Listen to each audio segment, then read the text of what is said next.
everyone, Valerie here, and I am back with Without a Voice. As I was laying in bed after recording this episode, I was thinking how I feel like my choices did not... what's the word I'm looking for? Did not spring forth the bad ending. I don't know, I feel like my actions and feelings towards Elowen shouldn't have spawned a bad ending. It did, I can't deny that. But I want to see what happens if I chose my other options. So there were 2 options each time, and there are 8 different endings. So let's see what we do if I do the opposite of what I've done before. And I don't know, I want to try and get all the endings. I really, really do. I could probably not do a video of this, but we're going to try. We're going to try until we get at least 1 good ending. Because I think there's 2 out of... I don't know how many there are, but there are 8 of them. And I think there's only 2 or 1. So we're going to play until I get the good ending. And I will not cheat. I will not look up guides. We're doing it on my own. Let's go. Start. When cold, cruel destiny has thee within her grasp, thou may endeavor bravely, dear, to change thy path. But fate cares not which twisted road you choose to take. You dance atop her palm with every choice you make. Day 1. Let's do it! It was a morning like any other. The tragedy soon to unfold would affect so few people that time would swiftly forget it. For those involved, however, that morning was a maelstrom, drawing them each in closer and closer still. It all began innocently enough when a certain exiled princess in a terrible predicament. Oh dear, I've run out of firewood. Why doesn't my track work? If only I'd noticed yesterday. This has caught me quite unawares. The ex-princess in question was named Cassidy, and she was the eldest child of the kingdom of Viromir. What's that you say? You've never heard of Viromir? One shouldn't be surprised. This all happened long before the universe summoned you into existence. The next shipment isn't due for a little while yet. But I cannot wait. I won't be able to cook or do laundry without a fire. So long had the princess had been living in this cottage alone that she'd taken to talking to herself just to feel less lonely. Determined to gather some wood before sundown, Cassidy grabbed a hatchet and some linen, and then quitted the place. Once outside, she paused, considering for the upteenth time whether it would be best for her to lock the door. No one will come in anyway. My brother's agents never enter, and no one else travels this deep into the wood. Convincing herself so, Cassidy turned away and headed into the forest to begin her mission. Unfortunately, her determination and willpower were short-lived. As I thought, firewood isn't just lying on the ground just waiting to be picked up. Though she'd brought the hatchet, she'd foolishly hoped she wouldn't have to use it. Faced with so many different types of trees, most of them quite large, she was unsure how to proceed. Now that I think about it, how much firewood do I usually use at once? Oh, the more I try to remember, the more addled I get. Perhaps I'll just subsist on fruits and fungus until the next crate arrives. A timely stomach growl quickly put a stop to such plans. Cassidy let out a sigh. For now then, I shall return to my favorite place. It always brings me peace. That place holds some magic I've always felt. I'm sure I shall be able to think of something once I'm there. Her spirit restored, Cassidy hefted her linen sachet a little higher. Sachet. It was not long until she would be comfortable again, she thought. Why, you're as radiant as ever. There were many views to take pleasure in this forest, but this one in particular always brought her delight. Though she had lived here now for some seasons, the tree before her seemed never to change. I don't know much about wisteria. Are they meant to stay in bloom year-round? Perhaps the winters here are mild. Wisteria shall wither not when flakes of winter fall, yet all must someday perish while heeding nature's call. But nature wields not power over us all. A clear wind chime voice caught Cassidy's attention. Cassidy's heart struck in her throat as she followed the sound and caught sight of the woman sitting there. She had never before seen a woman so breathtakingly beautiful. My apologies for interrupting your poem, madam. It was only a couplet. He did not interrupt so much as improve it. Oh, then all the better, but it's not safe to be so deep in the woods. Tarry not. I live here. It's quite safe, I assure you. I dare say I have lived here much longer than you have. No harm has ever come to me in these woods. Perhaps our experiences merely differ. Certainly, I concede your point. Cassidy paused a long while, unsure of how to carry on the conversation. How strange. I used to make small talk with all the courtiers as if it were nothing. Has time truly affected me so? You say you live here? I do. I have never seen you. I'm quite sure of it. I would remember someone like you. Whereabouts do you live, if you do not mind my asking? Hardly a stone's throw from where we stand now. We now stand. A stone's throw? Okay, so, this is saying, so before we did How Can That Be, I had attempted to try and record this before, and I clicked it all the opposites. So, I guess it's only, I learned that this little yellow thing here, little yellow leaf, shows the options you've chosen already. Before, when I first tried recording it, only this was gray. So we're going to go back to that as highly suspect. I've explored this area many a time and have never seen any abode. And her wording so vague. What could be the meaning for that? I don't understand. Can that be so? Are you accusing me of being a liar? Well, no, I would never lie. In fact, I am quite incapable of it. She seems more on her guard now. What have I done? Oh, where are my manners? My name is Cassidy. I too live nearby. You may call me Elowen. Elowen. What a lovely name. Besides, I was already aware that you live nearby. What? How? I have seen you before. I'll bet from a distance you come here often. Oh dear, I must have been making a complete fool of myself. I am sorry that you have had to witness that. Cassidy thought back to all the complaining she'd done under this tree, and all the time she sullied herself trying to gather fruit. There were many other truly mortifying memories. She stared at the ground in shame. When she looked up, however, Elowen was smiling. She's beautiful. Cassidy felt her tension wane. So what brings you back to this place? I wanted to calm myself. Calm yourself? What for? What could possibly cause you distress? What a sour tone. Does she think I just daydream and laze about all day? Many things. I'll have you know that at this very minute, I am on a mission that might mean the difference between life and death. Oh, and yet you dally here. What could this mission involve, pray tell? Humph! I see my presence is not wanted here. I shall return to my search forthwith. Just as she was about to turn away and leave, Elowen and the wisteria tree behind, Cassidy heard Elowen laugh softly. It was a bewitching sound. I see I have offended, milady. No offense was meant, I can assure. Really? Truly, I would never wish to cause you pain. Tell me of your mission. I have run out of firewood. Upon hearing this, Elowen stood up and dusted herself off. Allow me to be of service. Oh no, I couldn't possibly impose... Please, this tree suffers so much every time you shed your tears and frustrations upon it.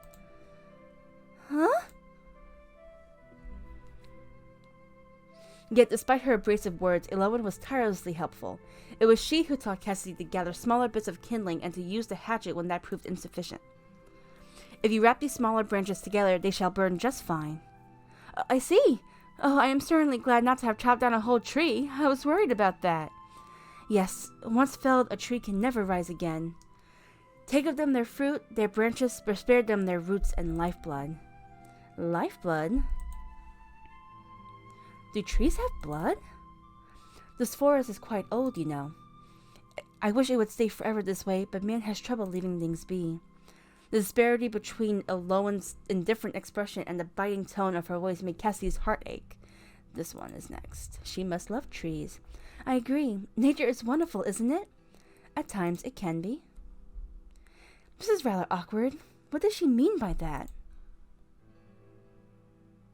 The two continued through the forest, gathering wood and passing the time with easy conversation. As they walked leisurely, the sun began to sink. So too did the satchel of wood over Cassidy's shoulder sag. It seems that you've gathered plenty of wood now. Surely that will be enough. Ah! You're right. The time had quite gone away from the exiled princess. Now that their afternoon together was coming to an end, Cassidy was afraid. Afraid and hopeful, which was perhaps more dangerous still. Then... Excuse me, Miss Elowen? Yes? Might we meet again? We've no idea how happy I am to meet another person living in this wood. And a woman at that. Yet the expression on Elowen's face showed that she had, in fact, some idea. I was about to suggest the same. You might find me in this area most afternoons. I see. Then, until tomorrow. Will we meet so soon, my lady? With that, Aloan bowed and left. Her steps made almost no sound. What a graceful woman. I clicked. Not just beautiful, but elegant and smart. As she walked back to her cottage, so filled with thoughts of Aloan was her head, that Cassidy forgot all about her fatigue and the weight of her burden. She certainly is opinionated, but she must have so much more experience living independently than I. I hope I am not a bother to her. And with that, the once princess returned home, blissfully unaware of the roots that were at this very moment grabbing hold of her heels and pulling her beneath. Ooh-hoo-hoo-hoo-hoo.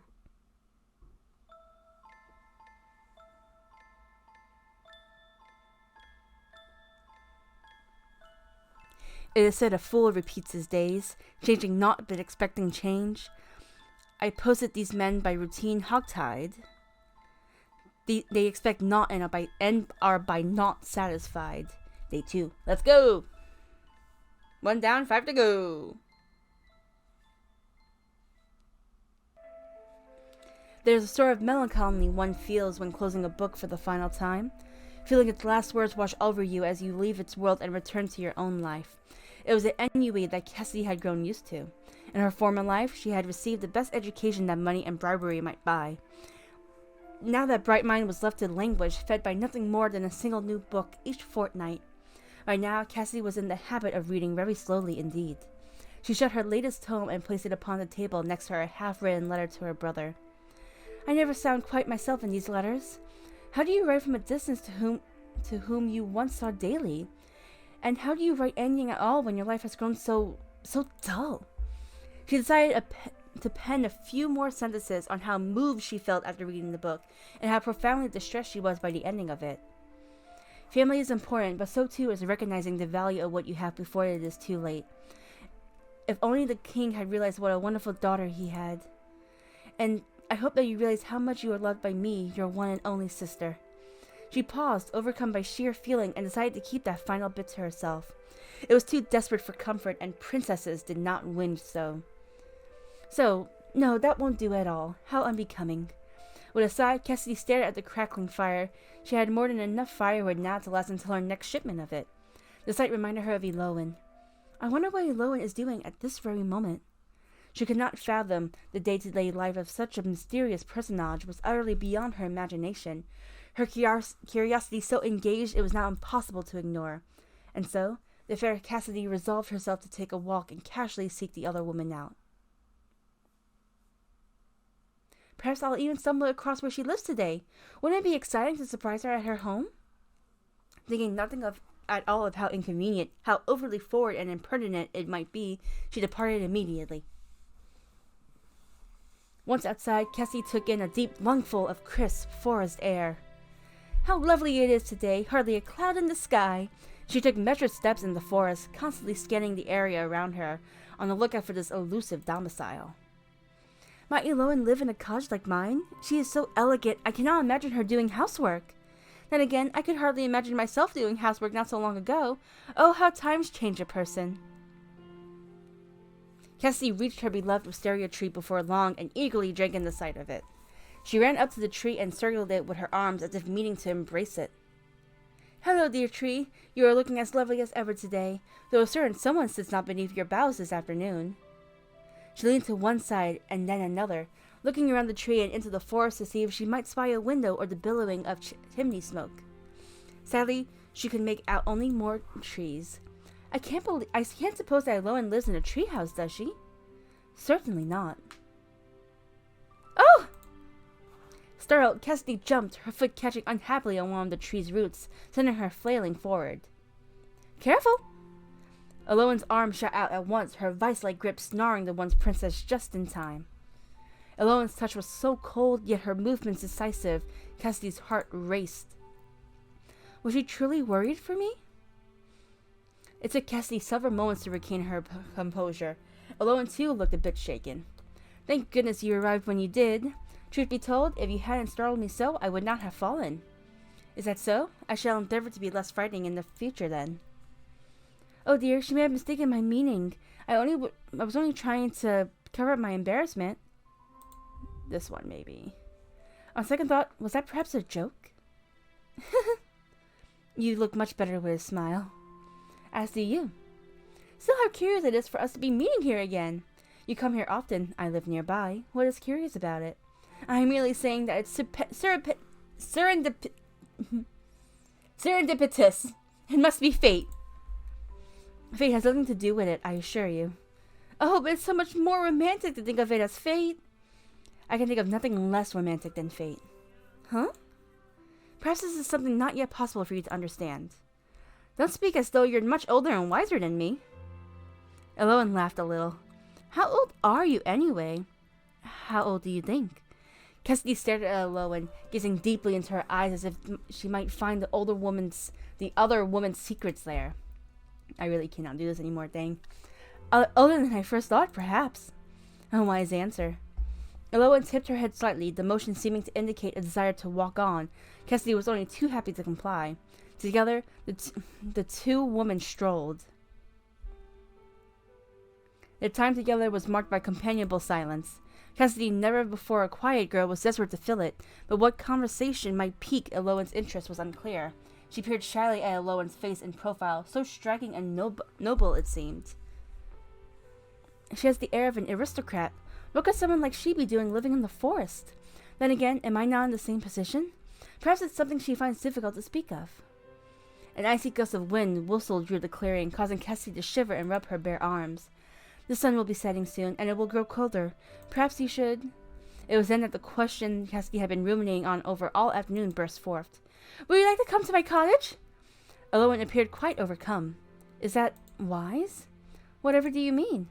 How can you extend such an invitation to one such as me, whom you hardly know? You are entirely too trusting. I'm surprised at you. You two solitary women ought to stick together out in these wilds. Besides, who else have I to invite? I sometimes feel quite lonely out here, don't you? Eloan turned her head slightly and gazed into the forest behind them, as if peering at something only she could see. Loneliness, then. I see. Very well, I will take you up on your offer. Though puzzled by Eloan's hesitation, Cassidy was overjoyed that her invitation had been accepted. There was a spring in her step as she led the other woman to her home. It was only in front of the cottage that Cassidy suddenly understood what impetuous thing it was that she was doing. Sorry, guys. So I read a lot, and I know what words are. I know how to say them in my head, but saying them out loud is difficult, okay? Like, I'll know a word, I know what it means. Can I say it? Nope. Moving on. Is the house clean enough? She could not seem to recall when she had last swept or aired out her bedding. Is this where you live? Yes. It's charming. Thank you. I wish I could take more credit for that. The house was here long before I arrived. Even the furniture is not truly my own. Still, it suits you. Thank you.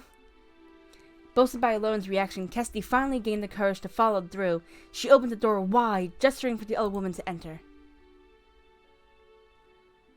It's quite spacious. You live here alone? That's right. It's not so bad. I don't have anyone to tell me what to do or where to go.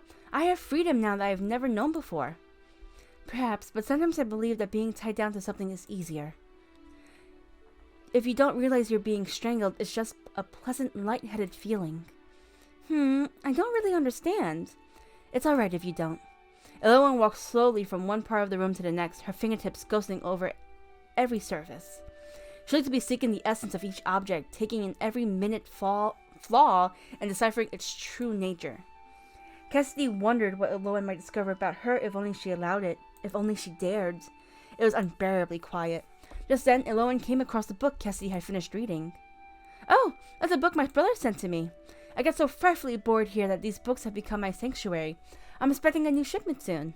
Your brother? Eloan was silent for a time, digesting that new information, and then her eyes fell on the half-finished letter haphazardly placed next to the book. Cassidy followed her gaze. Eyes wide, she leapt forward to snatch the letter away. How much had the other woman seen? She colored in mortification. Your brother is far away from here. Yes. It is Is it beautiful, the place where you once both lived? I have not once seen its equal. More beautiful than this cottage prison of yours? Cassidy could not hide her surprise at all. Elowen's poisonous choice of words, nor could she hide her sudden tears. Alright, it's not like that. She dried her eyes delicately, but with determination. Now was not the time for tears. Cool. Things are complicated. It is not as clear-cut as you seem to believe. Undoubtedly, the affairs of men oft are. However, all that I need to know is that he is there and you are here. That he is responsible for that difference can be inferred quite easily. You are a fast reader to be able to jump to such conclusions so swiftly. I am not unhappy here, Elowen. Can you say that truly, with an unclouded heart? Elowen peered into Cassidy's eyes, and their gazes held like two magnets pulling each other in closer and closer still. Yes, Cassidy could not do it. She could not look Elowen in the eye and tell an untruth. Elowen looked to the window. It has gotten dark. Oh, my! How rude of me! I have not offered you tea or any refreshment. Do not trouble yourself on my account. I must away. I did not mean to impose for so long. You are hardly an imposition. You are kind and good. Cassidy's face lit up. Kind and good things do not survive long in a world such as ours. And just as quickly as it had come, the sudden rush of delight left her. Bowing her head, the other woman was out the door and gone, leaving hurt and confusion in her wake. When she looked out the window to glimpse the same view that Elowen had just beheld, what Cassidy saw before her was but a bleak uncertainty. Without wisdom or experience, storms shall ill-withered be, but when you are nearby, dear one, no storms can bother me. Alright, so we're on day 3. I honestly cannot go the next few days keep talking like this, so I'm going to skip around, get to some of the decisions, show you guys what we're going to go for, talk a little bit, and then keep going. Because I would imagine that the biggest change is going to happen in, like, day 5. Day 6 at the latest. Day 4 at the earliest. But I'll keep an eye out on it and keep you guys updated. So I'll see you guys in a bit. Okay, so I'm coming back only because I'm officially hit with 2 different options. So we're at the part where Cassidy gets the crate from her brother and his agents. And she gets the part of the letter where it mentions marriage. I've never seen these 2 before. As you can see, the leaf is grayed out, not yellow. So clearly, my actions of seeming to believe Elowen more than believing in myself and Alexander, well, Cassidy believing in herself and Alexander, is causing another reaction for these later dates, these later chapters. And this is interesting only because clearly I'm not going to click how thoughtful, because I'm trying for a good ending. Unless how thoughtful is a good ending. Whatever, we're doing, is that why he kept me alive? Could this be the reason he kept me alive? Only to be an advantageous pawn? The thought ate away at her, and Cassidy fought back tears. Her brother had never been so blunt about his intentions before. Alright, so I think everything else is the same. The letter did not raise her spirits as much as letters from Alexander usually did. The implication of it weighed on her. Of course, must be useful to the kingdom somehow. Why else would I be alive if I can be of use, even as a disgraced princess? Okay, so we're back to just the same thing we did before. So let's quickly go through. Let's see, Elowen. We're gonna seek her out. Now I'm trying not to skip at this point, or stop and pause, because just from that letter alone, we're hitting a spot where things are clearly changing. I just cannot read.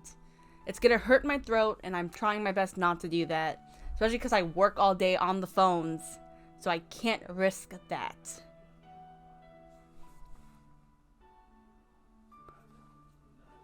Alright, let's keep going. Alright, create a side. Let's go find her. Wisteria tree. There she is! Beautiful Elowen, which I realize is a tree, guys. Yeah, if you haven't seen this episode before, if you saw this episode before seeing the other one, I'm sorry. But Elowen means tree. There you go. No spoilers here. What are you talking about? I am no longer a princess.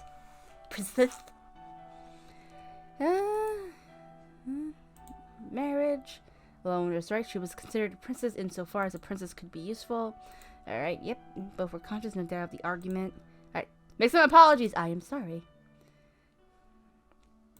She took note.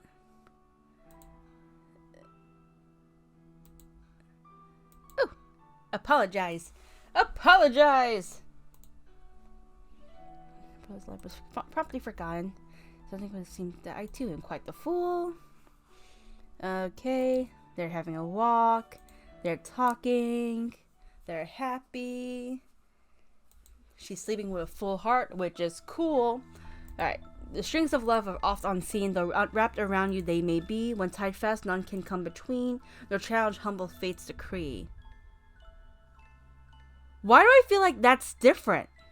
I don't think this was the same, and I can't check it. I'll put a disclaimer somewhere saying, like, yeah, it was different. But I feel like this is different. Alright, day 5, let's go. Alright, beautiful day, agreeing. Front door, waiting. She doesn't knock. Yes, she is. She is a silly creature. Okay, yep. No, she yearns for your company. Cassidy, she likes you. Yo, I'm legit Cassidy. Holy crud. I don't know if a girl likes me or not. They strolled through the forest together. Mushrooms and berries. Oh! Poisonous. Poison! Yep. Lovely skin. Unflappable. Poisonous. Oh, are you sure? Are you certain it's poisonous? I have no doubt. I have lived in these woods for a long time. Alright, now we're back to everything else that I know about. And that you know about. Now walking along, of course, perhaps that was merely how she comports herself around those of little acquaintances. What made you decide to reach out to me? Reach out. That is your first meeting. Sitting under a tree. You found me. Oof. I'm having Voltron vibes right now. Gotta stop that. She is delicately beautiful. And I love her design. She's just so cute. I love her. Okay, she's a little plumpy. I like a little plump. She's, you know, thin and willowy. But she's a little plumpy. I love it. Alright, that was not lasting.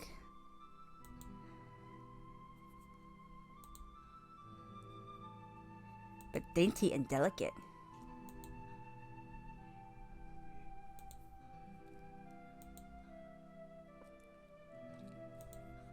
Oh, that hurt, Cassidy. Oh, yes. Yes, look at this. Beautiful. Elowen looked so haggard. She peered through the polished veneer and saw a woman who was tired and hungry. Are you alright? In a blink, Elowen appeared to be the same as always. I am fine. Yo, I love this concept. Even so, Cassidy could not shake the feeling that something was off. Are you quite sure? You seem tired. I have to stop. I work tomorrow. Yes. Perhaps I am tired. Forgive me. Oh, are they going to bed? Are they going to bed? Ooh. Things are gonna change when they in the bedroom. Alright, got it. Come on, I want to speed it up. Yep, that's right. Stay with the cottage. Let's go to the cottage. Cottage. Let's go. Break bread. Yep. And yet. That's right. Let's go. Get in my bed. Come on. Get in my bed.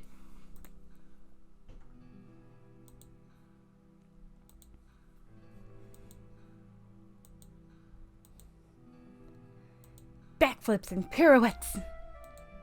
Look at her. She looks so cute. I love them. Kiss.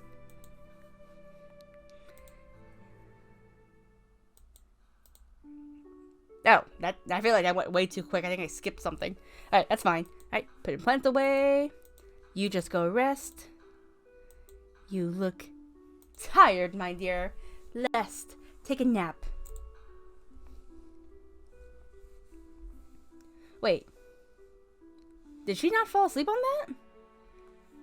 Elowen doesn't eat very much. No wonder she's so thin. Elowen, unaware of being observed so delicately sipped a glass of water. Are you full? I am satisfied.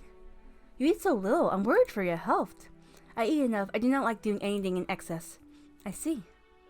Her tone left no room for argument. After dinner, Cassidy cleared the plates and things away and began to get the room ready for sleep. The cottage was not large. Her parlor had to double as her bedroom out of necessity. It was all well and good for a single person, but now that another had been added, Cassidy became acutely aware of the lack of space. Okay, so something was skipped, but not by me. By this. So clearly my actions in the beginning are leading me somewhere really, really good. And I like that. Because I'm pretty sure this happened on like the 5th day. Or the 6th day. Probably the 5th day. But we're on the 4th day. So I'm thinking, what's going to happen now? There's only one bed. I would gladly sleep on the divan or the ground. I am not choosy. Oh, that won't do at all. You're a guest. Cassidy gulped. Truth be told, she had one other, much more preferable arrangement in mind. We could share the bed. There's room enough for two. I notice you do not offer to sleep on the divan. Struck by her own lack of graciousness, Cassidy bit her lip and cowed into silence. I am only teasing. If you do not mind being so snug, I will be happy to share the space with you. Nothing will please me more than to be close to you. I mean, yes, wonderful. I shall fetch another pillow then. She flew out of the room to retrieve a spare pillow from the closet, face burning with embarrassment. Alright, here we go. Let's see the differences, guys. Let's go, go, go. Do you have enough space?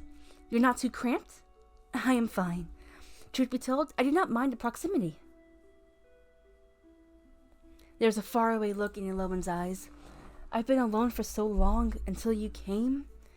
How did you come to live here in the forest? Where's your family? Oh. Why the hesitation?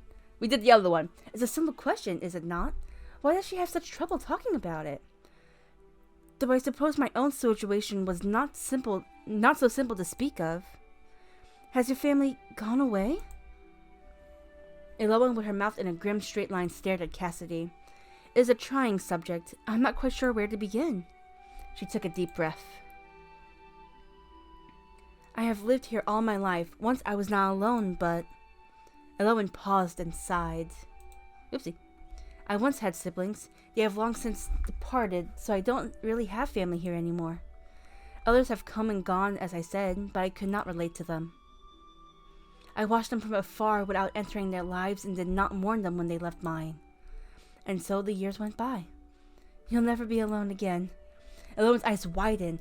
Cassidy thought she might start crying, but she only smiled sadly. I see. Cassidy snuggled just a bit closer to the other woman, as if to show meaning through actions where words might fail. And so they passed the night together in pleasant company and warm conversation.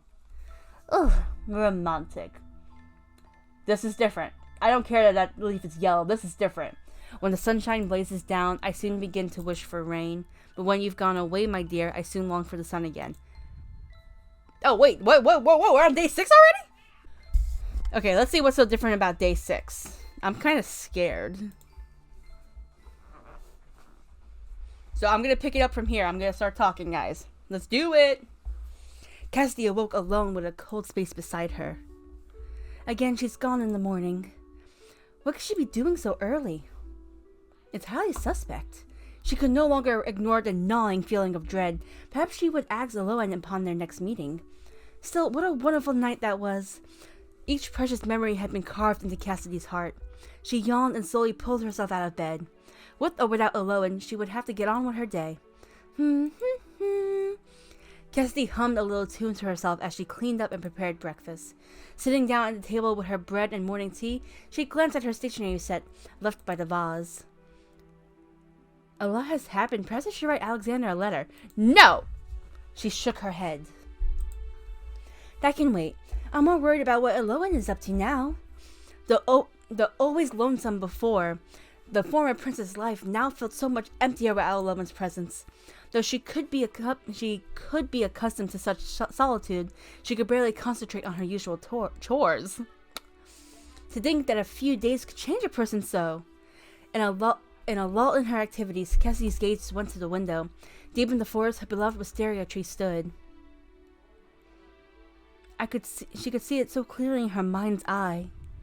I wonder if she is there now, somewhere in the forest. She passed the rest of the day peacefully, but with a sense of unease.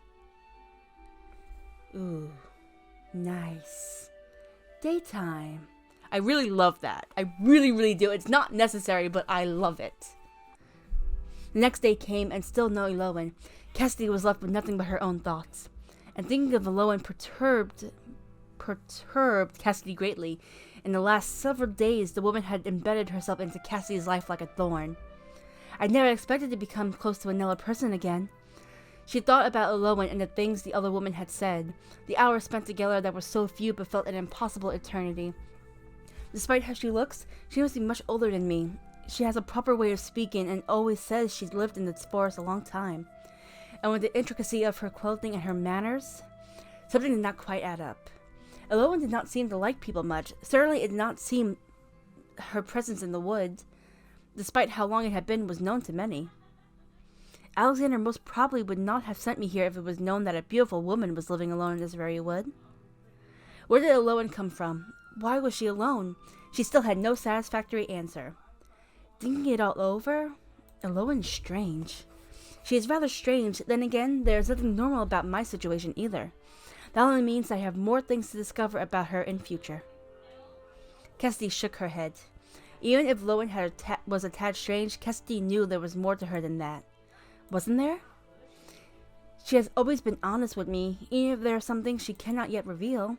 She is capable of joking, though she does not do it often. Her smile is so precious.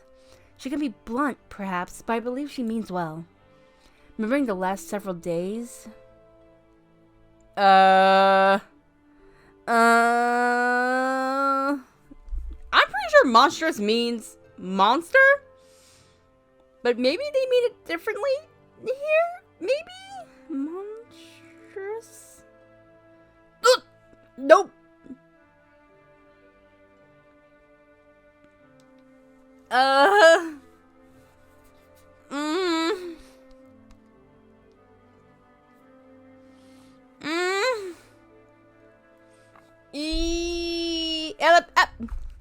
Epilepsis. Cassie's gaze fell upon her latest letter draft to Alexander sitting upon the table. She had started the night before after a day spent all alone. Her thoughts naturally drifted to her brother.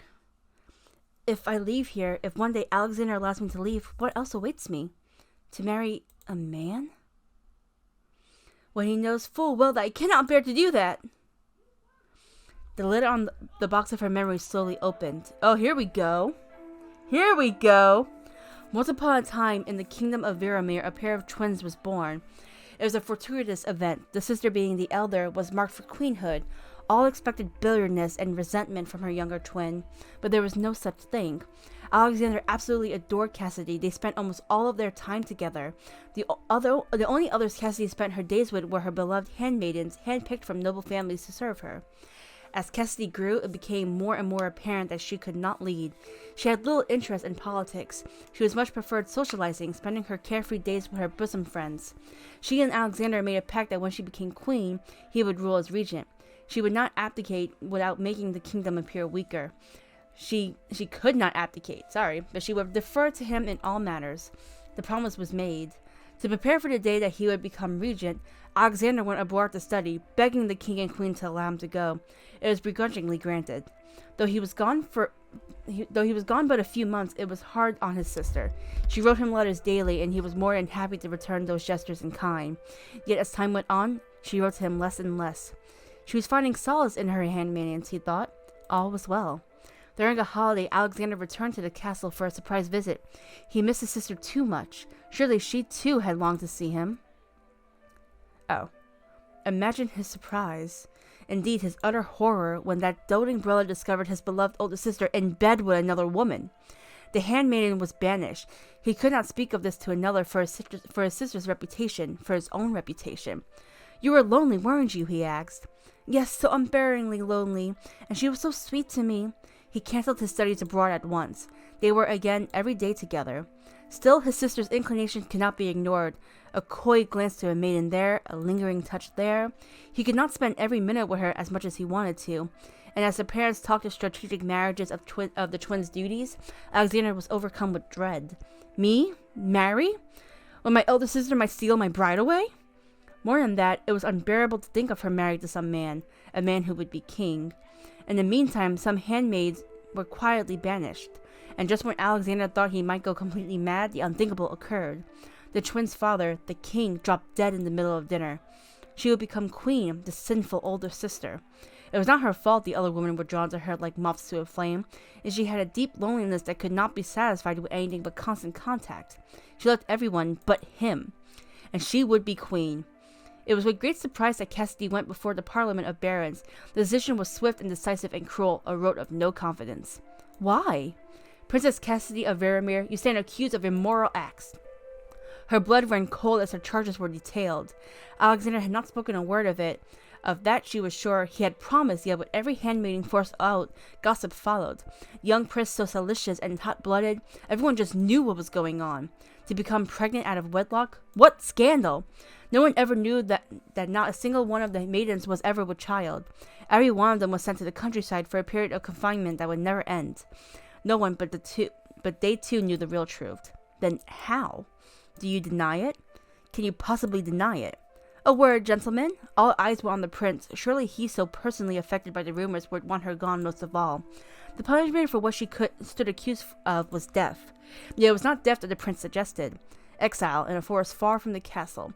She did not know better, had been corrupted by outside forces. They could not be so callous as to sentence a young girl to a cruel death. The barons were troubled. But the words from he who would be king were powerful.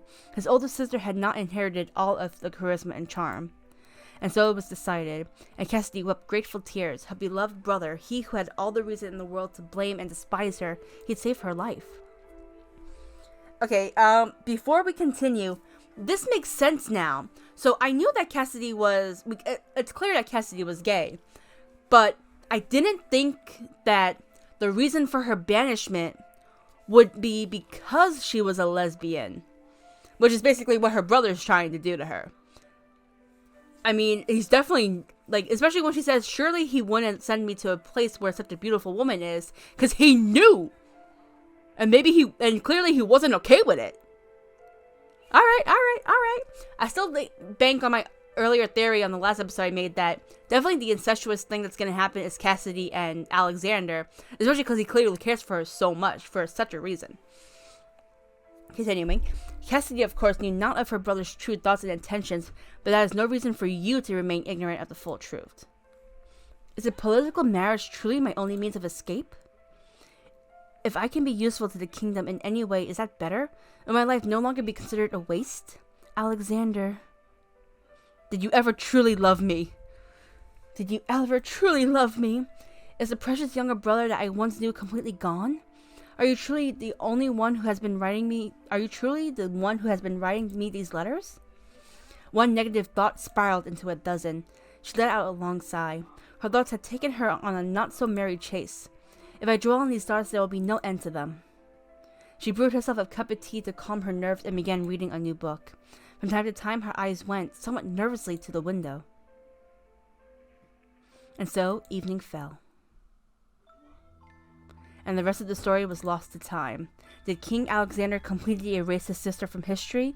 And what of the maiden Elowen? It would forever remain a mystery. Wait, that's it? Perhaps you too will soon forget. What?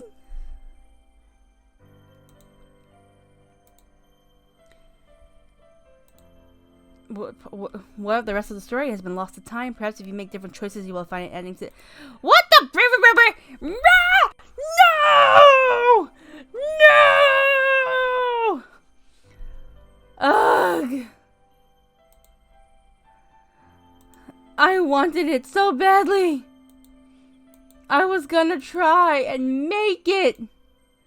Why? Why? Ugh!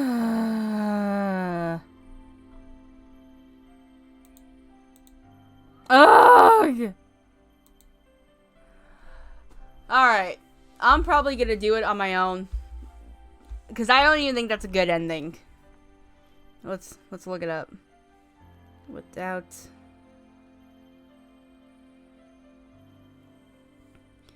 Alright, without a voice.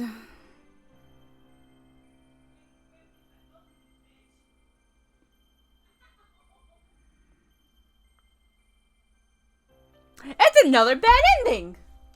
Son of a... Okay. I give up. I'm not going to try for another ending. I don't want to stay on this game for too long. I want to move on to other things. I'm just upset that I couldn't reach any of the psychological horror part of this. Like, I'm not going to cheat to get to it. So I'm going to play it on my own. Because I want to know. I want to know if I was right. And I'll mention it on Twitter if I do. Hey guys. So I wanted to say one more thing before I really end the video. Even though I already said my goodbye. So I ended up playing the game again. I went through all the options. I got I got all the endings actually. Some I cheated, some I did not. It's quite a quick game you can get through and get all the dialogue while skipping through as well. The skip option will slow down and stop completely when you get to something you haven't seen before. So that's great. But I got all the endings. There are 8 endings, 6 bad, 2 good. You already know I did Ash to Ash and a story unfinished. So, Dining as Lovers Do ends with the princess is killed by a hungry demon. Naive and incapable of understanding, Cassidy is frightened by Elowen, whose time and form is running out. Elowen comes to warn Cassidy of the incoming army, but distrustful of the monster before her. Cassidy attempts to run, but Elowen needs her heart to free herself from her curse. What her curse is? I can't say it's a curse, but I'm going to explain that when we go to the rest. Double-edged thorn. The princess cannot trust the demon and she is killed. And as Elowen attempts to warn Cassidy, she is overcome with terror and fear for the monster in front of her. She rushes to defend herself and Elowen is stabbed in the moment. When Elowen comes to, Cassidy is killed by an archer from her kingdom.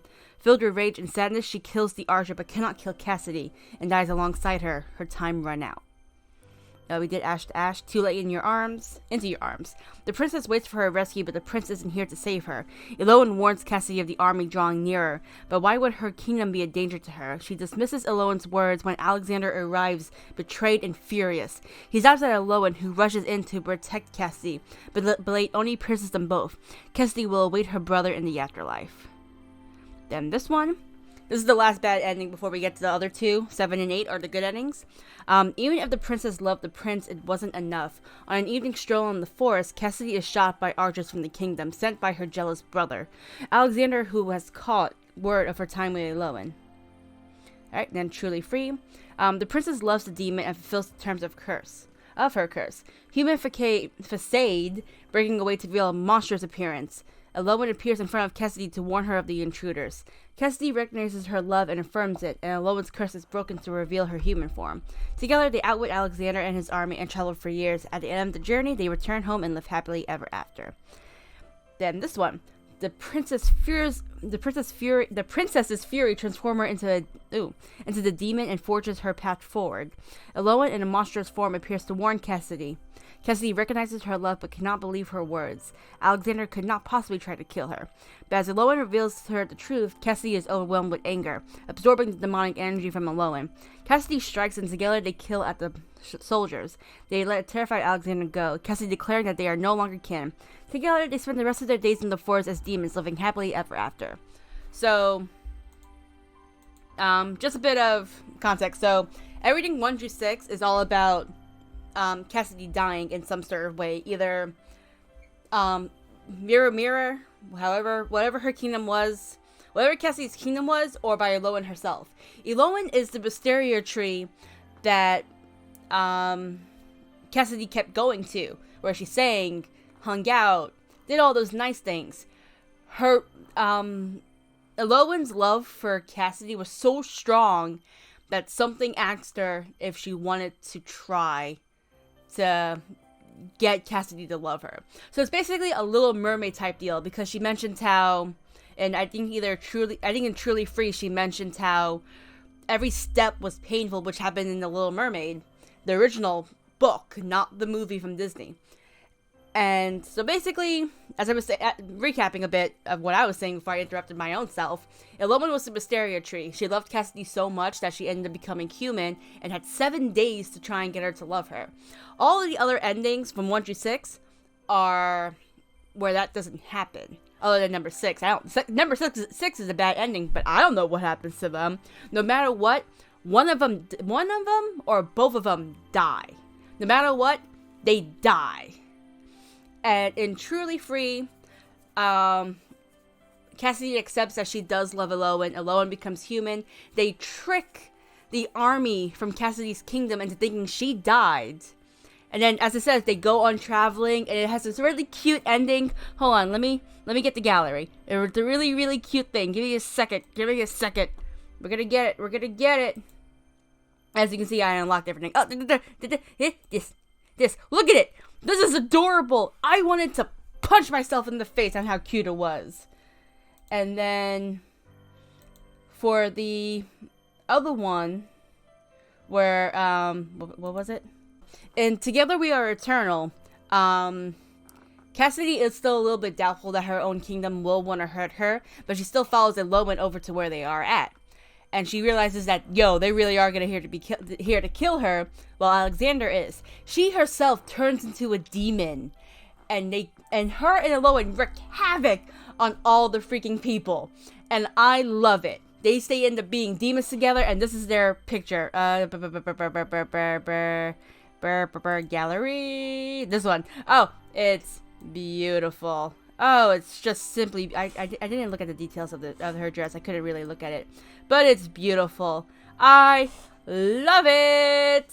This is basically the second ending, and it's the good ending, and I really, really loved it. I love the nice, sweet one. I love the let's be demons and go wreak havoc on my former kingdom. I love it. Now, it does mention, like, flashing to the content warning, like the warnings this game gives us. It mentioned homophobia, which it does have, because her brother Alexander is very against the fact that Cassidy is gay. It mentions that a lot it's heavily hinted that he's very, very mad about it and does not like it. And when it mentioned the incest part, I was a little bit confused, because I was like, how far are they going with this? Because a lot of horror games could take the chance to go a lot further, and I was thinking that that's what they would do, that they would probably go a little bit further and, like, describe what Cassidy and Alexander may have done. That wasn't the case. She did love Alexander, but Alexander loved her in a much different way, if you get what I mean. He definitely wanted to boink his sister, which, as bad as that trope is, the trope where twins have this weird incest relationship with each other, it's still an interesting piece. Game of Thrones did it with Cersei and Jaime. This game kinda did it, but not to the extent of, like, Jaime and Cersei. There's no comparison with that one. Oof. I don't have any comparisons. But Alexander loved his sister and clearly wanted to boink her and definitely marry her. Most likely the whole, you'll be ready for marriage one day, was probably him marrying her. That's probably why he sent her so far into the forest, so that way she can probably try and push the gay thoughts out. But guess what? You can't push the gay thoughts out. I know this for a fact, okay? I'm gay. But I did really love it. This was a really cute thing. I was expecting it to be scarier and more psychological horror, but I'm not complaining about that, because I am a little tiny bitch baby. So I definitely did expect to cry a lot more. Oh, this is nice. I expected to cry a lot more in this game from being too scared. I've only really jumped once, and that was when Elowen had her first dangerous look to her. But that was pretty much it. Everything else was fine. I want to know why I only have 96 game completion. I thought here he is. Here's this little prick, Alexander. So I'm trying to figure out. Here's another ending where she dies, sadly. So I'm trying to figure out how do I not have 100%? I think this is probably the most horror-ish one, only because she's holding the heart of Cassidy. But that's it. That was all. Wait, what's next? Ooh. Oh! I didn't see this. So when you get this ending, you only see this part. You're only focused here because you can't see what's here because it's in the dark. But moving on, you can see it's Elowen searching for her heart. And That's cool. That's very cool. I like it. But why do I only have 96% character completion? Game completion. Like, can I? Oh wait. Like, can I figure it out? Can I? Please? Can someone tell me? Alright, but that's it for this, guys. I'll figure out this whole game completion thing on my own. Thank you so much for joining me, though, guys. I appreciate it so much. And I'll say goodbye again. Bye-bye!